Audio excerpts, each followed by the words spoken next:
Educando seu bolso, com o economista Frederico Torres.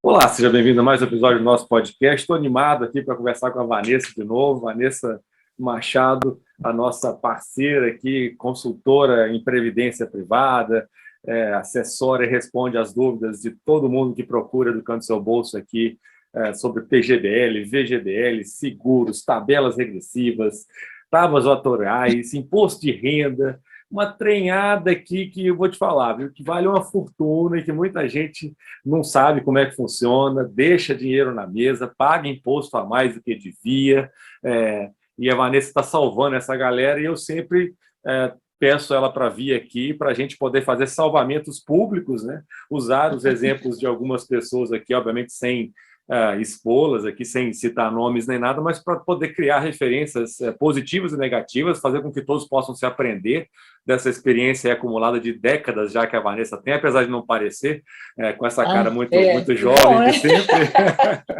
Vanessa, muito bem-vinda, muito obrigada por disponibilizar seu tempo aqui para contribuir com o conhecimento do pessoal sobre Previdência mais uma vez. Eu que agradeço, Fred, eu adoro participar do Educando Seu Bolso, eu acho o projeto incrível. As dúvidas normalmente são de várias outras pessoas, né? Muitas citam que viram no podcast ou no vídeo, que ajudou bastante, e a gente tenta ajudar. Essas letrinhas todas, eu juro que minha vida é bem divertida. Parece chato quando a gente fala em tabela, em regras, né? Mas é bem legal ser corretora de seguros, viu? Eu acho que mais do que divertido, é importante, porque as pessoas, como eu falei na introdução, né, deixam dinheiro na mesa. As pessoas, às vezes, pagam mais imposto do que deviam, pagam mais taxas do que deviam, têm uma rentabilidade nos planos menor do que poderiam, né, contratam, às vezes, um P quando era para contratar um V, GDL, deixam de contratar um seguro quando poderiam, e muitas vezes só tomam conhecimento do que deviam ter feito 10 anos, 20 anos depois, né, da contratação original, quando muitas vezes uma reversão, né, ou uma adaptação na contratação sequer pode ser feita mais, e acabam tendo que engolir aquela manga com caroço, né, aquele negócio meio difícil. Então... o ideal é a gente poder ajudar antes da pessoa fazer o plano, né, e tentar orientar, mas muitas vezes a gente consegue colocar o barco no rumo certo a tempo da pessoa não ter prejuízo, né, e ganhar aí com as tabelas. Então, vamos lá. Vou começar aqui, vamos citar algumas das dúvidas e a Vanessa vai destrinchando cada uma delas para a gente. Deixa eu saber uma aqui que é assim, olha, eu tenho um PGBL no regime progressivo há 12 anos, eu não tinha nenhum conhecimento na época e acabei escolhendo o regime que hoje eu entendo que não seria o melhor para o meu caso. Então, estou pensando em como minimizar o impacto do imposto de renda. Se eu decidir sacar até 22 mil por ano, eu serei totalmente isenta de imposto de renda? Vamos lá, Vanessa, para você começar. Bom, esse caso, a pessoa escolheu uma tabela progressiva, só lembrando, pessoal, que a progressiva é aquela que é compensável, né? Por isso que ela está perguntando aí se ela sacar dentro do limite que seria de isenção fiscal, se ela seria tributada ou não. A questão é que quando você escolhe a progressiva, não é só analisado o valor do resgate, né? Então, essa é uma confusão muito comum. A pessoa fala, eu vou fazer uma reserva, vou resgatar 22 mil por ano, em tantos anos, não vou pagar nada de imposto. Quem dera se fosse assim. Pode até vir a ser, mas a maioria dos casos você vai ter uma renda, né, para declarar também, seja ela em forma de pensão, de salário, ou de outros rendimentos tributáveis. Então, quando você resgata 22 mil no ano, que se fosse só eles, você seria de fato isenta, teria tributação na hora do resgate de 15, né? E no ano seguinte o governo te devolveria. Só que na prática é o seguinte, você vai somar os 22 mil a toda a sua renda declarada naquele ano. Então, se eu recebi 100 mil reais no ano, né, como salário mais pensão, e aí eu resgato 22 mil, aquilo vai somar, né, junto com o meu salário, com as pensões que eu recebo. Então, eu vou estar na alíquota de 27,5%, Então, eu vou pagar 15%, porque sempre quando a pessoa escolhe a progressiva, a instituição, né, financeira, ela já retém os 15%, passa para o governo, isso não fica para a instituição, já vai direto para o governo. No ano seguinte, você vai fazer a sua declaração, vai informar tudo que você recebeu, tudo que você pagou, inclusive o imposto sobre esse resgate, né, esses 15% que ficaram retidos, e vai fazer uma apuração e ver se você tem direito a receber esses 15, ou parte dos 15, às vezes você tem direito a receber 7,5% do que foi retido, ou até mesmo pagar mais 12,5%. Então, a conta vai depender, por isso que às vezes as pessoas ficam apreensivas, porque não dá para saber exatamente, dá para fazer um planejamento diante das suas rendas, quais são os seus planos para o futuro, né, para você combinar esse melhor resgate. Mas a progressiva tem esse lado, não é tão simples assim, mas tem gente que ganha com ela. Tem gente que fica no 27,5 mesmo, outros no 15, enfim. A progressiva é aquela tabela que você paga sobre o seu salário, para quem não entende muito, né? Então, até 22 mil reais e pouquinho, você fica isento. E aí tem um escalonamento de renda mensal, né? Ou anual, que é proporcional a 12 vezes o valor do mês, dá o do ano, enfim. Não, legal.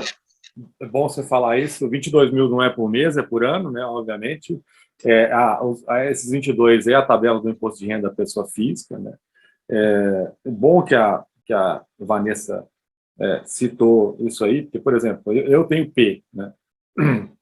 E para quê? Para que justamente os resgates que eu vou fazer da Previdência no futuro, já aproveitando para compartilhar o meu exemplo, não se somem à renda, né, do meu trabalho, da minha aposentadoria pelo INSS, pelo regime previdenciário do qual eu participo, me levem a ter que pagar 27,5%, né, que é a alíquota máxima aí sobre a renda no Brasil hoje. Por quê? O que eu estaria fazendo nesse caso? Eu estaria transformando o que para mim é uma aplicação financeira, onde eu poderia pagar 15% de imposto de renda numa alíquota de aplicações acima de 2 anos, em uma aplicação financeira com alíquota de 27,5%. Eu estaria, ao adotar a tabela progressiva, eu estaria opcionalmente aumentando a minha carga tributária. Seria um péssimo investimento no meu caso. E, infelizmente, né, como eu falei na introdução, existem pessoas no Brasil que fazem essa escolha, que usam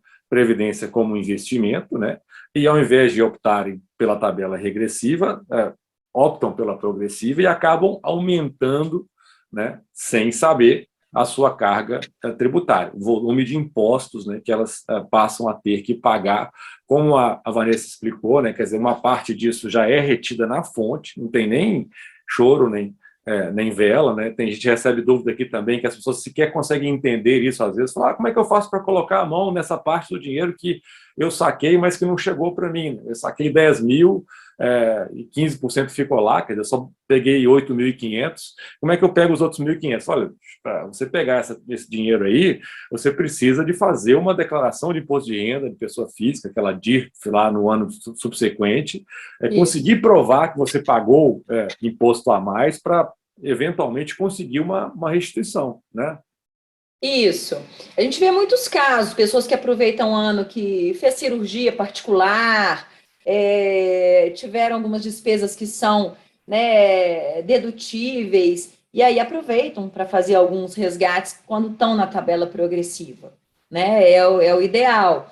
Já aconteceu pessoas que fizeram um plano na tabela progressiva, vieram me procurar em ano que estavam desempregados, ou seja, até tinham uma certa renda, mas não era declarada, não era tributável, e aí eu dou essa sugestão, falo, olha, se tem o intuito de resgatar, é um bom momento, né? Na progressiva, você vai ser tributado, mas vai provavelmente receber tudo de volta, porque tem um ano ali que você não está recebendo renda.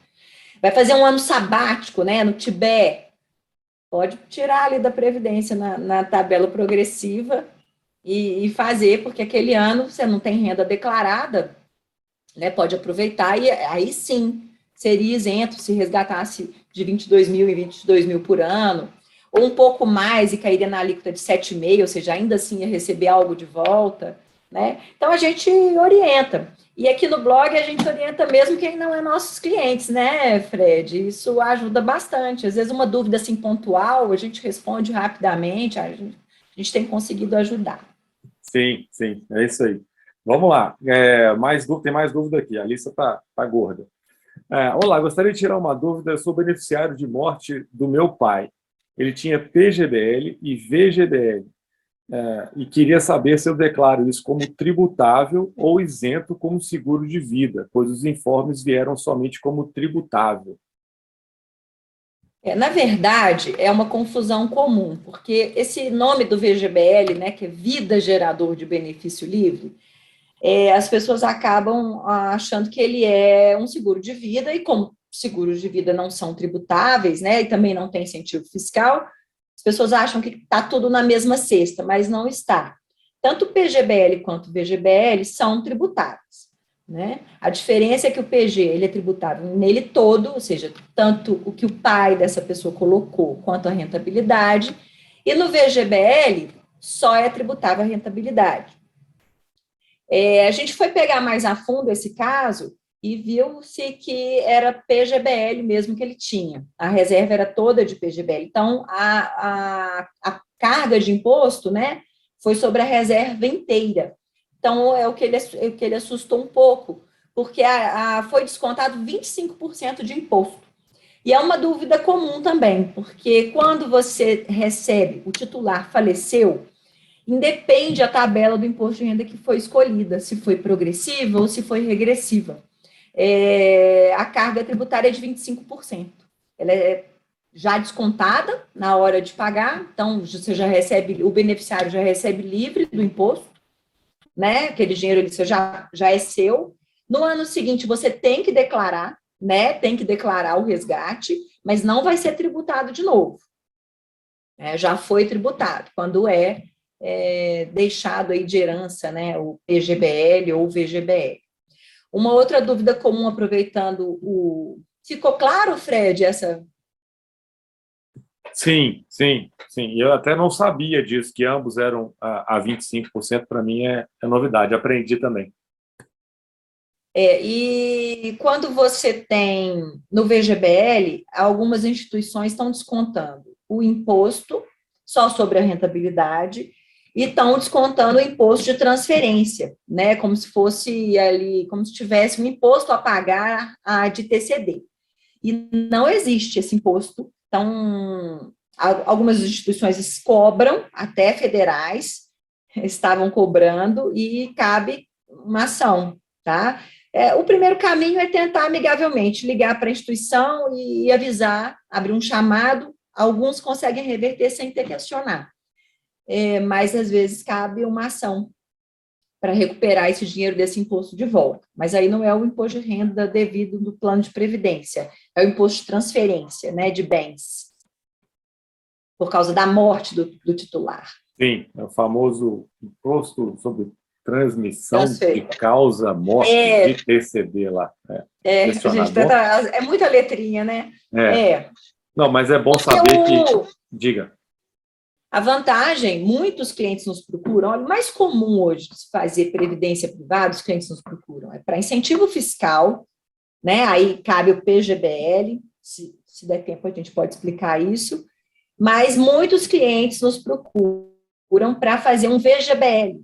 Às vezes clientes mais velhos que não têm uma reserva, mas não têm urgência, querem investir no longo prazo, e aproveitam para fazer um VGBL, porque é uma forma fácil de transferir esse dinheiro para a família, né, pós a morte, porque não entra em inventário, o resgate é muito rápido, né, a família já tem acesso àqueles valores, o VGBL, como eu disse, o imposto é só sobre a rentabilidade, então cabe o 25% de imposto, mas só sobre a rentabilidade não se paga imposto, né, de transmissão de bens, né, seria essa transferência aí, se fosse via outra forma que não o VGBL.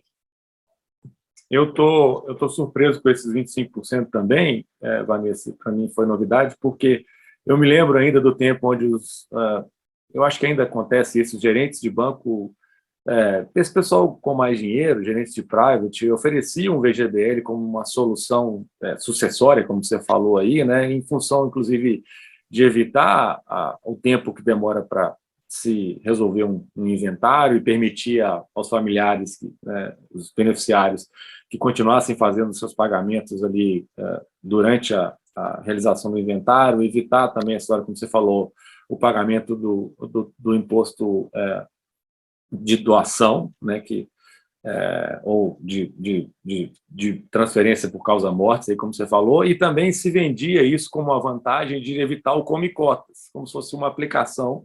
Para quem não conhece, o Come Cotas é a antecipação do imposto de renda que incide sobre fundos de investimento, né, fundos de renda fixa, fundos multimercado, por exemplo, a cada 6 meses, em maio e novembro, a Receita Federal vai lá e dá uma mordida no imposto de renda sobre o ganho nominal que o fundo de investimento realizou até aquele momento. No caso do VGBL, isso não acontece. Então, eles faziam uma projeção, inclusive, que ao longo de 10, 15, 20 anos você tinha um rendimento a mais, né, porque aquele rendimento em cima do imposto que você deixou de antecipar, né, ou seja, o imposto que era para ser do governo acaba gerando rendimentos para você mesmo. Tá? Só que aí, eu estou pensando aqui, enquanto você falou, que se é para pagar 25% depois realmente, eu estava tentando fazer a conta aqui para ver se essa vantagem que eles vendem, né, ao oferecer o produto, não seria, de certa forma, mais que anulada, digamos assim.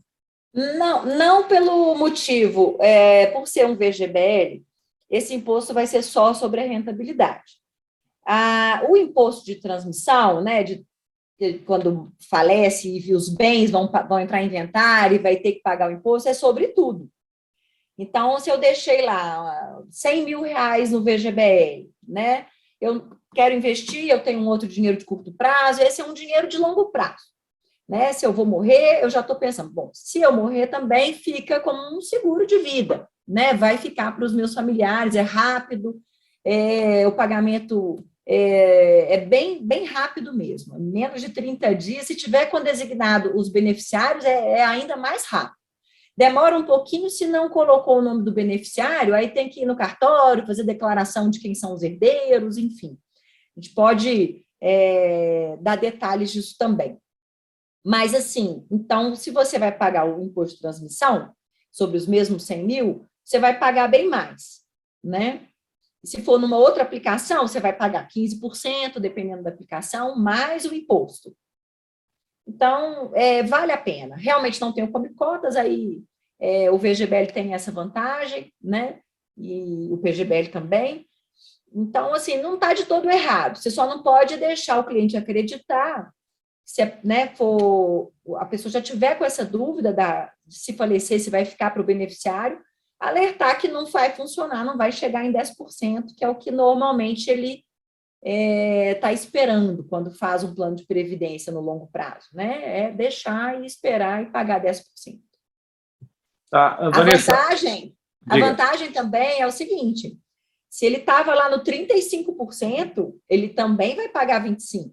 Então, tem esse lado também, né? Eu acabei de colocar e tenho lá uma rentabilidade que vai ser tributada, não vai ser tributada em 35%, vai ser tributada em 25%. Tem para todo gosto. Né? Eu estava partindo da premissa do cara que fez o para-casa dele, começou cedo, foi na regressiva até chegar nos 10 e depois vai ter que subir para 25 de novo, aí é esse que eu estava pensando. Mas você tem razão, tem um que começou ontem e está com 35 também. Vanessa, você está falando aí de gente aqui no Brasil, né? A gente tem recebido também algumas dúvidas, inclusive você respondeu uma para a gente recentemente, de pessoas que moram fora, né, que emigraram, ou que o pai ficou aqui, mas ele não tem mais o domicílio fiscal aqui, mas ele deixou para trás um PGBL. Fala um pouquinho dessa história dos brasileiros que estão indo morar, né, Miami, Portugal e etc., e deixando o PGBL para trás. Como é que o pessoal resolve isso aí? Bom, primeiro, muita gente se muda, né, vai para um outro país, mas não necessariamente passa a ser um residente fiscal no outro país. Então, se você vai, às vezes, para estudar ou para fazer um trabalho temporário, continua como a residência fiscal no Brasil, aí funciona da mesma maneira, né? Você vai fazer seu resgate, ou vai receber sua renda, vai cair na sua conta no Brasil, vai ser tributado das tabelas que você escolheu. Agora, se você vai fazer um resgate, vai começar a receber renda, e tem a residência fiscal, né, fora, você vai pagar 25% de imposto. Também é uma tábua única, né? Assim, uma regra única, é 25%. Claro, PGBL sobre toda a reserva, VGBL sempre só sobre a rentabilidade. Isso pode ser bom ou pode ser ruim. O que eu falo é que se a pessoa sabe as regras do jogo, ela vai jogar conforme as regras, né? Então, às vezes, a gente tem clientes, muito cliente empresa, né? A gente tem muitos clientes de multinacionais que às vezes vão morar fora em outro país, querem resgatar, e às vezes estão numa tabela, numa alíquota de 35%, né? Ou 30%, e não tem previsão de voltar para o Brasil tão cedo, não faz sentido ela ficar segurando se ela precisa desse dinheiro, né? Já resgata nos 25% na residência fiscal fora, tem que comprovar, tem que ter o comprovante, né? Mas é bem tranquilo, é um formulário a mais, não é tão burocrático, não. E tinha também a questão de se era preciso ou não ter uma conta aqui dentro, né? Algumas seguradoras exigiam que o cliente tivesse uma conta aberta no Brasil para receber esse resgate. Parece que também dá para questionar, né? As instituições nos responderam que precisa da conta, né? Você se lembra? Sim. A vantagem é que hoje, e aí tem que fazer uma remessa, né? Aí ele vai ter que também levar esse dinheiro para o país. Esse que é o problema maior. Mas com a vantagem dos bancos hoje digitais, acaba facilitando um pouco, talvez, esse processo. Mas cabe a gente olhar com a instituição e verificar se realmente não há outro caminho de fazer uma remessa, né, e reter esse imposto, enfim. Mas ficou essa pendência, né? A gente não conseguiu ajudar na época, né? Sim, até porque alguns deles sequer tinham RG mais, precisavam de um registro de uma identidade de estrangeiro, né, para abrir conta, que às vezes nem todo mundo recebe. Então, um negócio meio... Foi um caso que apareceu recente, não tivemos nenhum outro, porque o que acontece é que o beneficiário é estrangeiro, né? Normalmente a gente tem um brasileiro, pelo menos aqui na corretora nós temos assim muitos casos, brasileiros que vão morar no exterior, falecendo ou não, ou resgatando, é fácil, porque os beneficiários são brasileiros, né? E ele normalmente não sai do Brasil sem deixar uma conta aqui. Então, mesmo que ele não seja um residente, mesmo fiscal fora, ele consegue resgatar aqui. E mesmo sendo, né? Também cai o dinheiro aqui. Agora, eu tenho outros estrangeiros, mas que os beneficiários são brasileiros, então não tive essa dúvida. Mas a primeira vez que chegou mesmo um caso, vou ficar te devendo essa, né? Assim, fiquei de consultar com o escritório de advocacia, se isso pode ser exigido ou não, porque as instituições que eu procurei, com as quais eu trabalho, foram taxativas, que precisa ter a conta. Sim, nesse caso... Sendo estrangeiros, eles não têm CPF, não têm, né? Agora, os bancos digitais podem ser uma opção, né? Vou ficar te devendo essa resposta. Não, tudo bem, mas só para exemplificar aqui, eu acho que o caso aí é um beneficiário, desculpa, é um cliente brasileiro cujo filho, por exemplo, foi estudar fora e nunca mais voltou, né? E daí ele... esse era o caso, não era estrangeiro. Isso. Não, esse então aí às vezes o pai morreu, deixou o dinheiro para o filho, né? E o filho falou: eu quero receber isso aqui na Bélgica, onde eu estou, não quero nada com o Brasil mais, e ficou aquela querela ali entre a seguradora querendo que ele abrisse uma conta por aqui. Mas então tem gente tem caso para todo jeito. A gente pode levar para um escritório mesmo de advocacia e verificar se realmente tem essa obrigação. Legal, legal. Vou prosseguir aqui, que nosso tempo começou a me apertar. Tem uma de uma leitor aqui do Educando, disse que o pai dela fez um plano de previdência privada e a colocou como beneficiária. Só que ela soube que só poderia resgatar o valor quando ele morresse. Aí ela pergunta o que ela deve fazer. Eu vou deixar você responder essa, Vanessa. Bom, se o pai é o titular e ela é a beneficiária, não tem o que fazer mesmo. É só quando ele falecer. Que a gente espera que demore, né? Que ele viva bastante e que ela resgate isso lá na frente. É muito importante porque ele está pensando nele, ou seja, um pai que está construindo uma reserva é uma questão que deixa menos um problema para essa filha, ou seja, mesmo que ele use em vida essa reserva, é um pai que está preocupado em não deixar um problema aí financeiro para a sua beneficiária.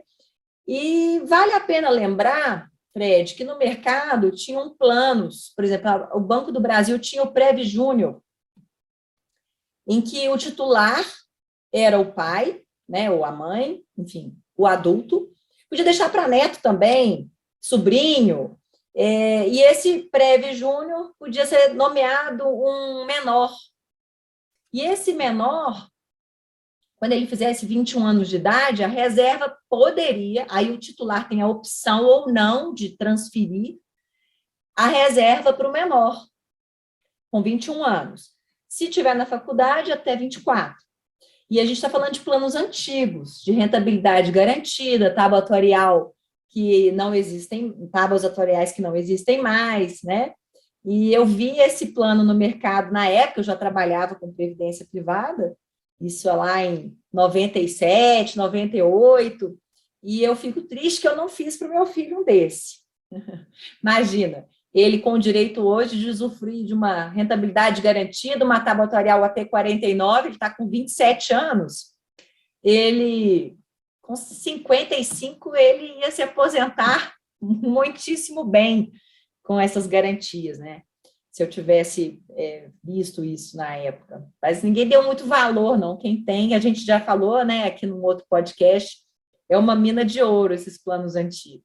Sim, a gente vive recebendo dúvidas sobre isso. Infelizmente, clientes sendo assediados aí por gerentes de banco querendo trocar esses planos por planos mais novos, certamente ou claramente menos vantajosos para o cliente do que os antigos. A gente recomenda fortemente que essas pessoas não cedam os seus direitos, né, permaneçam, insistam, alguns bancos seguradoras negando aportes, aumentando taxas de carregamento para efetivarem aportes nesses planos antigos, né, e a gente tem, inclusive, uma consultoria aqui, essa não gratuita, né, obviamente, dá trabalho com um pacote jurídico, que é para realmente fazer valer os direitos das pessoas que têm acesso a esses planos ainda, que, como a Vanessa bem colocou, não são mais comercializados.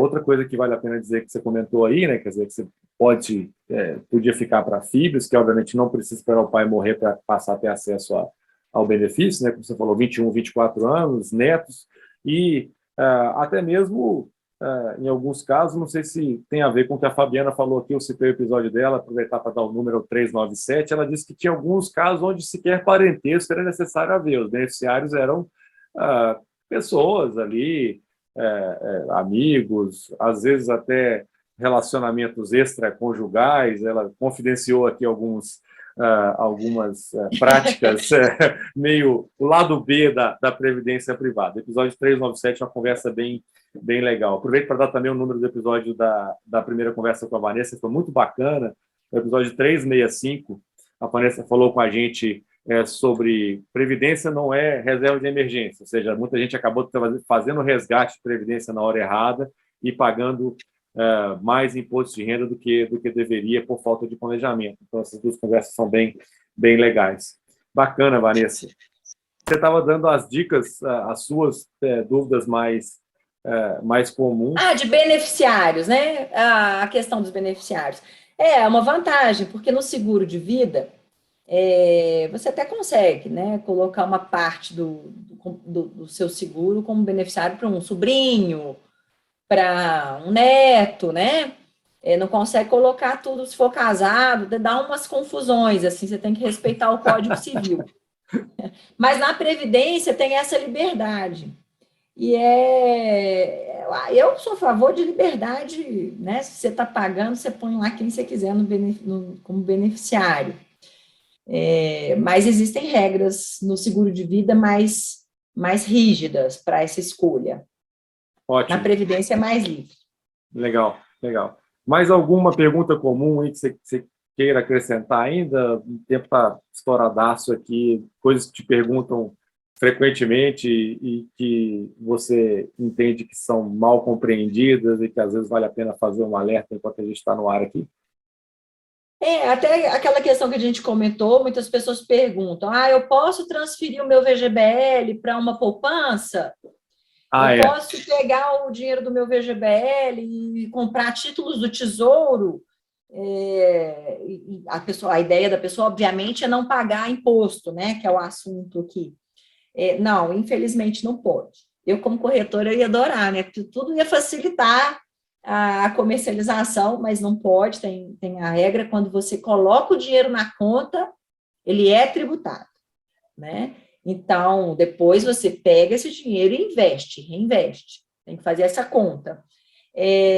O que você pode, a gente já falou algumas vezes aqui, vamos reforçar, é fazer portabilidades, tanto internas, dentro da mesma instituição, então, você tem um plano Sul América, vai transferir dentro da própria Sul América, ou até mesmo externa, né? O seu gerente do Itaú vai lá buscar a reserva que a gente tem na Icatu, ou na Sul América, esse dinheiro vai e volta, né? Respeitando ali as carências, normalmente 60 dias, para você poder portar novamente, e aí você não paga imposto em mudar de instituição, o que é legal, porque você não fica preso, né, nem ao seu corretor, nem à instituição, te dá uma certa liberdade nesse quesito, não é a liberdade que você gostaria, mas já é alguma liberdade. Então, essa portabilidade hoje ela é muito rápida, né? Antigamente demorava-se 1 mês, 2 meses, hoje é tudo muito fácil. Então, você não tem dificuldades aí burocráticas para fazer portabilidades, não. É um caminho fácil. Lembrando que quem optou pela regressiva, aquela que diminui com o tempo, o dinheiro que eu coloquei há 10 anos, e ele foi lá para outra instituição, amanhã ele tem 10 anos e 1 dia lá. Então, ele não volta para a alíquota de 35%, né? Então, cada dinheiro tem a sua data de aniversário e ela vai ser respeitada quando mudar de instituição ou de fundo dentro da própria instituição. Legal. A contagem do tempo não zera, né? Continua se contando o tempo, independentemente de que fundo esse dinheiro está investido, em que seguradora ele está sendo administrado, ele está vinculado ao seu nome e à data da contribuição original, a contagem de tempo é feita continuamente. Acho que isso reforça uma das coisas que a gente falou lá atrás, né, que você só resgata disso quando você realmente precisar resgatar, né, de acordo com o planejamento. Você não aplica em previdência para daqui a 1 ano deu uma correria e agora eu preciso resgatar. Não, isso aí vai dar prejuízo, né, vai dar ruim, como o pessoal gosta de falar. Ou seja, se lidar com serviços financeiros já requer, né, uma preparação prévia, um estudo, um cuidado, né? Acho que lidar com previdência, né, pelo que a gente acabou de conversar aqui durante esses 40 minutos quase aqui hoje, requer ainda mais cautela, preparação. Por isso, muitas vezes, é preciso contar com um profissional de qualidade, igual a gente se assessora aqui sempre da Vanessa, que está respondendo dúvida de todo mundo aí o tempo inteiro, como ela mesmo falou, gratuitamente aqui no blog, né? Então, se ficou faltando ainda alguma coisa que você queria ter sabido aí e nós não tratamos aqui hoje, pergunta aí que a gente faz de tudo para ajudar. Não é isso, Vanessa? Aproveita e deixa para suas considerações finais aí. Só colocar mais uma observação rápida, que é óbvia, assim, para a gente já parece óbvio, mas às vezes tem ainda quem é enganado. Ou que às vezes não presta atenção e vê lá na tabelinha e faz a conta errada. O dinheiro, quando você escolhe a tabela regressiva, cada dinheiro que você coloca que faz aniversário. Então, se eu coloquei um dinheiro em 2011, né? Aquele dinheiro de 2011, 2012, já fez 10 anos, aquele dinheiro eu tiro pagando 10% na regressiva. O dinheiro que eu coloquei em 2013, 2014, eu vou pagar 15, né? E aí vai de 2 em 2 anos. Então, se eu for resgatar minha reserva toda, né, e eu tenho dinheiro desde 2011 que eu fui investindo, então eu vou ter dinheiro em todas as alíquotas. Então, quando você sacar, né, fizer o resgate, você vai ter uma média, né, uma média dessas alíquotas. Então, se não é 10, porque você fala, eu já tenho 10 anos, então é tudo 10%? Não, vai ser uma média, né? Então, como é que você vai saber exatamente quanto vai pagar de imposto? Na central de atendimento, né, da sua instituição, você tem acesso fácil a essa informação, você pode ligar e perguntar. Olha, se eu resgatar hoje, eu tenho 100 mil aí, se eu resgatar 100 mil, quanto eu vou pagar de imposto? E aí a atendente vai te falar, olha, a média total está dando 26%. E aí você fala, poxa, não era isso que eu estava esperando. E se eu resgatar só 50 mil? Se você vem contribuindo desde sempre, provavelmente a alíquota cai muito, porque aquele dinheiro vai estar praticamente na alíquota de 10, 15, 20. Então, talvez a média caia lá para 16%. Estou dando um chute aqui, né? Porque aí vai depender de quanto que foi aportado, enfim, as rentabilidades do período. Mas, então, é só lembrar que você tem acesso fácil a essa média da sua tabela regressiva lá, ligando na central.